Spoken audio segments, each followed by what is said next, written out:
All right, let's get to Long Beach. We were just talking about them, and go Yeah. to Mary. Mary, good evening. Thanks for staying up late with us. What can we help you with? Hey, Mary. Yes, hello, Hey. and thanks for taking my call. Oh, sure. Thank you for calling. I have a question. Sure. I took an 83-year-old male friend to hospital in Birmingham, Alabama. Okay. They went up through his nose into around his brain to remove a growth on the 6th of January. And on the 12th, they released him and brought him back to Long Beach. And he was complaining of his neck hurting, his severe headache, and they let him go anyway.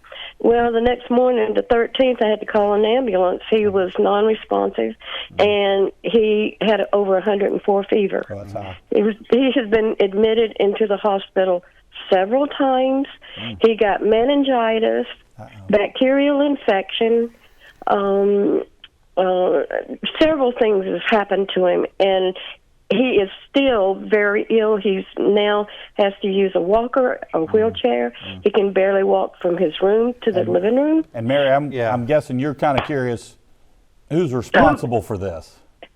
Well, yes, and he said he's not going to sue anybody, but I mean, his prognosis is not good. Right.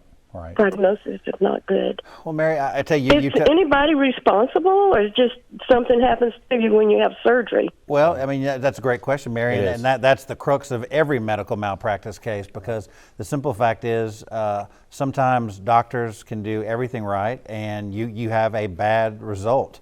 And sometimes lawyers can do everything, and you have a bad result. So, and then sometimes you have a bad result because somebody breached the standard of care. So, in a medical malpractice case, that is the issue. You have to lay out what the standard of care is, and did anyone breach the standard of care? Now, your friend, I'm sorry to say, he or she's having a tough time of it, not doing well. But at the same time, everything happening to him could have been a known risk of surgery or known risk of the procedure that just occurs if anyone, if no one did anything wrong. And so, but what you have to do is you've got to look at the medical records. You've got to get all those records. You have to analyze it.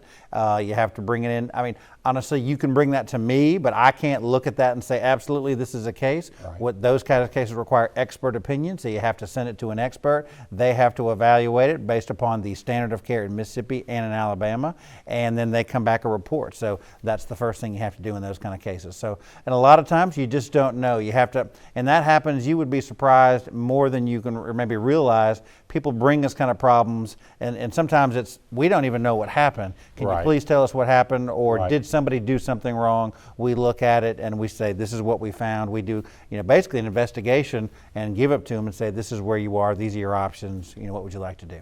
Matt, for Mary's situation here, and there's a lot going on there, and I can tell how much this has been painful for her, obviously. Yeah. But this is something to be very hard to do individually. Oh gosh, Kenny, yeah.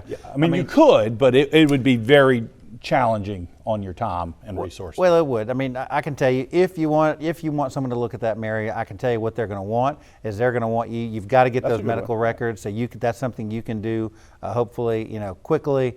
And so that's something you can do because they really, no one will be able to give you an answer without the medical records. That's really, it lives in it, it ends and starts with the medical records. So get that together. Someone will be happy to look at it. Then you'll know what you've got, situation you've got.